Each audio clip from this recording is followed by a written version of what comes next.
Hi everybody and welcome to this week's basics video. Today I'm going to be talking about isolations, and if you didn't do a bunch of dance growing up, you may not know what that means.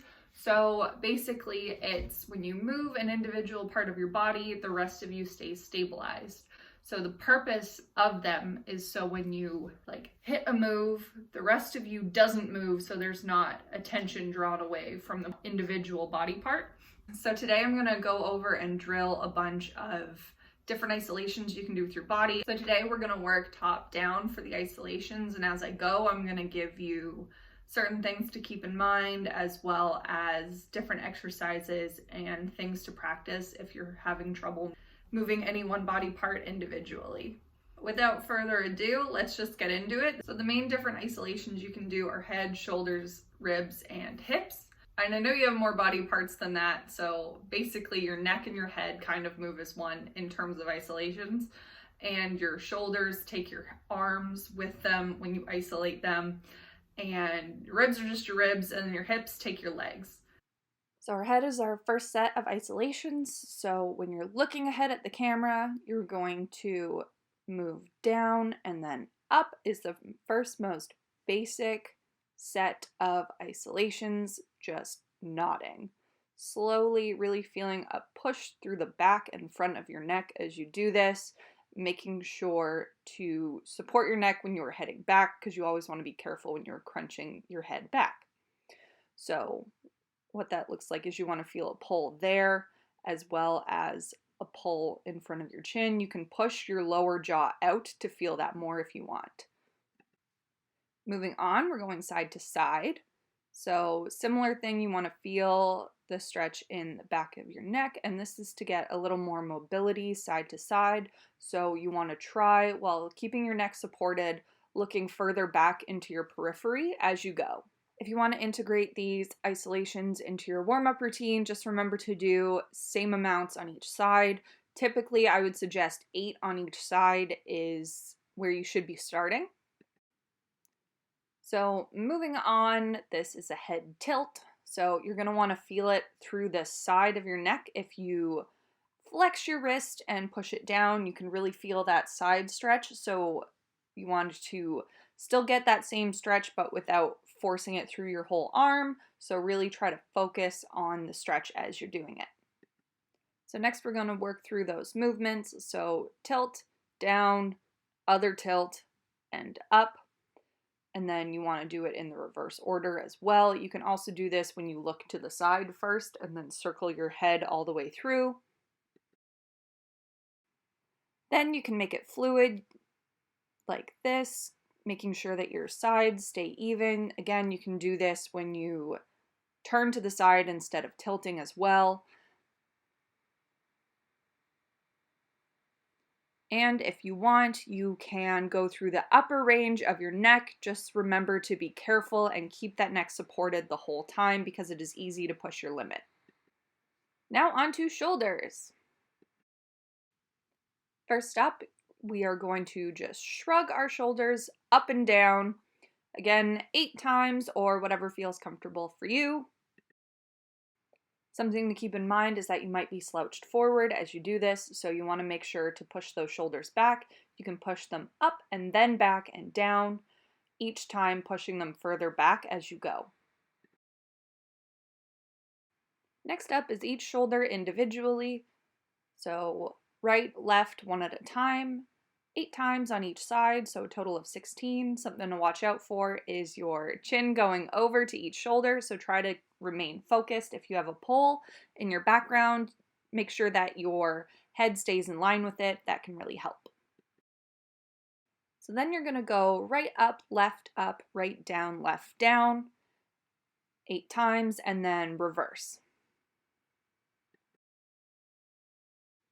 So moving on to ribs, we are first going to push them out and in. So you want to pull through your chest like there's a string pulling you from like the middle of your breastbone. So really feel like you are sliding your chest forward and then pulling it back. That is a rib isolation. What that looks like from the front is pushing it forward and pulling it back like this. So again, feeling that pull through the front and then that push back, like you're getting hit in the chest. So instead of forward and back, now we are moving side to side. So you want to feel like your rib cage is on a track and it is just going to each side. So you want to feel like you are getting pushed side to side like this. It should be noted that the rest of your upper body may move a little bit, and that's normal. So now we have the motions to do a full circle. So push out, to the side, back, and to the other side. So you want to repeat this again around 8 times on each side. It should be noted one side will be more natural than the other. So once you've repeated that, then you're going to want to take it in a fluid motion to one side and then to the other side. Again, one will feel more natural than the other, and that's normal. So something to keep in mind is your shoulder involvement. So when you move forward, you'll notice that your shoulders do naturally move back a little bit. So what's natural and what's drawing attention away from the isolation? So you want to keep your elbow angles in mind. So if the angle stays roughly the same, you know you're doing it right. So if you're moving your arms with your ribs, that means your shoulders are too involved. Because like always with me, it's all about those angles, baby. So this is a weird angle, so if you keep your arms straight or a little natural bend, that's going to look a lot better. So moving on to hip isolations. So what we're going to look for with hip isolations is trying to tuck that tailbone under. So that's going to really flatten your whole back and your butt. It's not going to be a good butt look, so if that's what you're here for, pick another video. And then you're going to want to tilt that tailbone back under. So that's kind of the motion we're going for. So tuck under and then flip it back out. Again, repeat around 8 times or more if you want. You really want your core engaged in this as well because it is easy to destabilize during this. So you want to really feel that pinch when you are tucking under and then keeping that engaged when you are pushing back out. So moving on is side to side. So trying to keep those arms straight, and of course your legs are going to move with it because your legs go directly out of your hips. So as long as your ribs stay stabilized, you should be doing it okay. Then just like with the others, we're going to go in a full circle. So hips forward, to the side, back, and to the other side, and then in reverse. Again, 8 times or however many times is in your heart. Then we're going to change that into a fluid motion on both sides as well.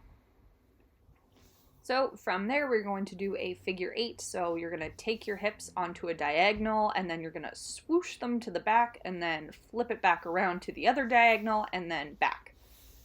So it looks a little odd like this, but eventually you'll get it. It's easier if you bend over, honestly. So here's an example of the figure 8 when you are bent over. You can see that my shoulders are moving a little bit, but not too much. You're going to feel a stretch all through your hamstrings as well. And you can have a dog judge you and your form if you want. It seems to work for me. So I'm going to build on the hip isolations to go into a little bit of the fundamentals of twerking. I am by no means a woman of color, so I'm not going to pretend I know how to appropriately twerk.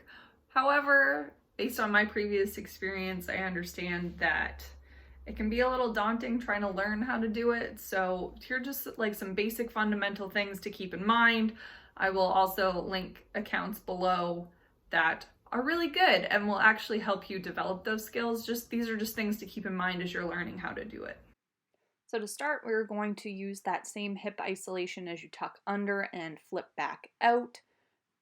So if you want to practice that a few times, go for it. And then we're going to move into the movement. If you want to get into a little bit of a frog position, then just try doing that to get your thighs and butt moving a little bit. So what makes twerking in isolation is eventually you want to use less and less of your back, so it is more of just your butt and a little bit of your lower back. Another fun butt isolation is literally just flexing each cheek one at a time. So you can practice this one however you want. I sit down and do it when I'm in a frog stretch. I do this when I am in a split. I do this. I do this all the time, and it can look really good, but it looks particularly good if you have a larger butt. So I'm not going to be a huge help there. Another way to get your butt moving is through that external and internal rotation. You can see my legs sweeping because my hips are rotating. So what that looks like from a twerking perspective is getting your butt and thigh meat, I guess, jiggling. So like we did with the other isolations, then you're going to want to take this butt movement into a circle. So this one's going to have less of an isolated feel, and you're going to use more of your ribs and back in it. But just to get that circular motion going, it's really important. You can also integrate the flexing of each butt cheek as you do it, keeping in mind to repeat in the same direction equal times. This butt stuff can look really good when you are like this, and it can help with your exotic movement, learning how to do this. Just flexing or shaking it, whatever you want, making sure to pause at the top to get maximum butt movement. So next up, I'm not entirely sure what to call this. I normally just say you hit. So that's just basically thrusting into the ground with your hips, and that causes butt movement as well. So you can do this with either leg bent or with your legs straight back, or if you're flexible enough, with both legs bent a little bit, but I am not. So this looks really good in exotic routines, so you can throw that in wherever you want.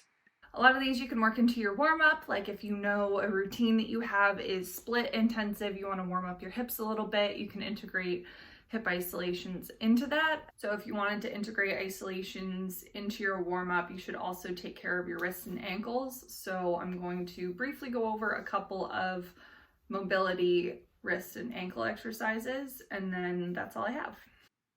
So first up is your wrists. So you're going to place them, fingers pointing forward, and then you're going to slowly go over your wrists a little bit to get a pull in the back, and you're going to want to make sure that those elbows are facing forward over your fingers. So next up, you're going to take those hands and push your fingers out to the side, and then you're going to go over them, getting a pull through your forearm, keeping your elbows forward again as well. So next up, we're going to pull those fingers all the way down and back, pointing behind us, and then we're going to sit on our butt to get a pull through the forearm. So for that one, we took our hand, faced it up, and then we took our fingers out to the side, and then we continued that circle down. So this time we're going to do the opposite. So we bring our fingers in through our center and then back, keeping sure that our elbow is pointing forward and our fingers are pointing behind us. And then we're going to sit back like we just did. So we're going to repeat that on the other side. And I want to point out, I'm just going through these quickly so you guys can get the gist of what I am doing. But make sure that if you're sitting back, you sit till you feel a stretch, push back out, and then repeat it 8 times like we did with all the other isolation exercises. So moving on to ankles, we're going to start with a basic ankle circle. So what that means is you're going to want to push through your flex to the point position and back in a circular motion, and you're going to want to make sure that you repeat that on both feet, as well as you want to change the rotation direction on your foot. So if you're doing everything 8 times to one direction, 8 times to the other, 8 times on the other foot, and then 8 times other foot, other direction. So other ankle things you can do are calf raises. That helps stabilize your ankles, as well as working through that point if you so choose. Keeping in mind to make sure that you do it equal amounts of time on each side. You can also do this as a static stretch, so just hold it there for 8 counts on each side. If you do that, make sure that you stretch through the flexed part of your foot on both sides as well. Something to keep in mind, you can step onto something. I don't have anything on me, so you can step onto something and then hang your ankles off the back if you really want a full stretch there. That's all I have for isolations. If you have an idea for things you want in the future, or if you would rather me just talk about sexy things in the future, let me know. And so I got a comment on my heels video about how I was really doing it for someone, and that's not the point of this. I'm doing it for men and women who want to learn how to apply sexuality into their movement and how to apply those movements with appropriate technique. I want to take aspects of sexuality and build that into the confidence you can create through movement. The purpose of this channel is not for men to get off, so I can't stress this enough that if you think I'm hot, there are hundreds of thousands of OnlyFans that have opened up that will cater to you. Keep it to yourself. Yeah, I hope everyone's liked my dog butt just chilling in the background the whole time. And I will see you next week for another basics video. Please leave a comment or send me a message on Instagram if you have any suggestions or comments, queries, concerns about this video. And if not, I will see you Tuesday. I will be painting my walls soon, so there won't be this full-out war for attention with like the green and then the white and then the brown and then the red and then the red stripy curtains. Yeah, so if the color scheme is what's stopping you from subscribing, subscribe.